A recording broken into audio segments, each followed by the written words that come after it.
वो कहते हैं कि आजाद समाज पार्टी नौजवानों की पार्टी। फिर वो, क्योंकि उसका नेचर है मीडिया का, फिर वो कहते हैं कि एक क्षेत्र की पार्टी। तो हमारी पार्टी के लोगों ने तय किया कि हम इन दोनों बातों का जवाब जमीन पर देंगे, ना कि सिर्फ बोलकर। तो जमीन पर जवाब देने के लिए हमारे पास जिम्मेदारी थी कि जवाब कैसे दिया जाए। तो जवाब देने के लिए उत्तर प्रदेश के संगठन से ये बात सामने आई कि जब हम 18 मंडलों में प्रभु जन सम्मेलन करेंगे, और वो प्रभु जन सम्मेलन का लक्ष्य जो होगा वो ये होगा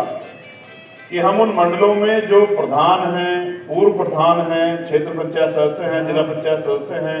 रिटायर्ड अधिकारी हैं, कर्मचारी हैं, पूर्व विधायक हैं, और तमाम वो सीनियर लोग जो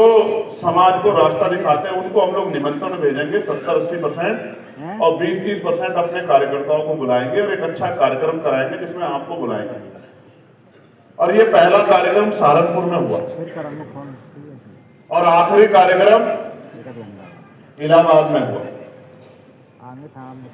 तो सहारनपुर के कार्यक्रम से लेकर 18 जब कार्यक्रम हुए, मैं आपको गारंटी से कह सकता हूं कि चौथे पांचवें कार्यक्रम का इतना बड़ा प्रभाव था पूरे उत्तर प्रदेश में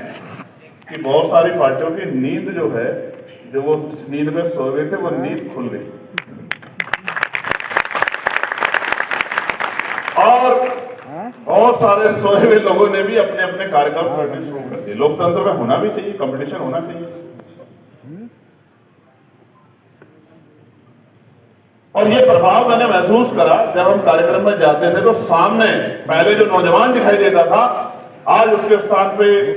कोई 50 साल के, कोई 55 साल के, कोई 60 साल के, कोई 65 साल के, कोई 70 साल के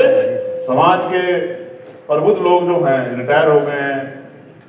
और वो बैठे हुए हैं और वो बात को सुन रहे हैं। और जब मैं बोलता था तो महसूस करता था कि वो उस बात पे अपनी गर्दन से ऐसे,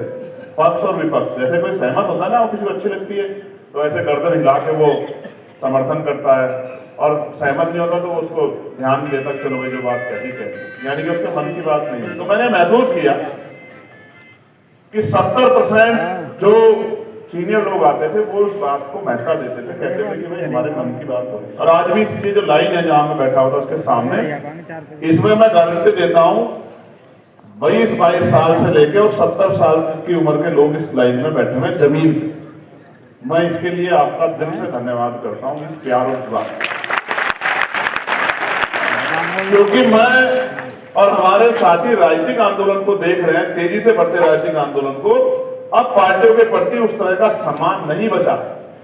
नेताओं के प्रति उस तरह का सम्मान नहीं बचा, और पैसा देते हैं, गाड़ी देते हैं, शराब देते हैं, मिठाई देते हैं, प्रलोभन देते हैं, तब जाके कुर्सियां नहीं भर पाती लोगों के कार्यक्रम की। और मैं गारंटी से कह रहा हूं, कोई कार्यक्रम ऐसा नहीं हुआ प्रभु जन सम्मेलन जिसमें पसीने पसीना हो गए। एक कार्यक्रम ऐसा था जो खुले में था, वरना सब ऑडिटोरियम में थे। 2,500-3,000 हजार की संख्या का, 4,000 की संख्या का ऑडिटोरियम होता था, पूरा भर जाता था। और फिर ये जो बीच में जो नौजवान आज ये भी बड़े अनुशासन में है, वो भी वहां भी पूरा जोर लगा के और खींचम खींच, और बरेली और इधर तो इतना मुरादाबाद, इतना डर लगा कि कहीं चोट ना लग जाए। मैं अंदर से घबराता रहता था कि महापुरुषों आज ऐसे कोई घटना ना हो जाए कि किसी की चोट लग जाए, किसी की जान चली जाए, तो मेरे ऊपर कोई इस तरह का दोष ना आ जाए कि लोग कहे कि चंद्रशेखर जी के कार्यक्रम में गए आजाद समाज पार्टी की और कोई दुर्घटना हो। तो मैं मन मन डरता हूं कि भाई मेरे ऊपर इस तरह कोई, क्योंकि हम सब लोग इसलिए इस आंदोलन को चला रहे हैं कि गरीब अपने बहुजन समाज के लोगों के हक अधिकार की रखवाली कर सके, उनके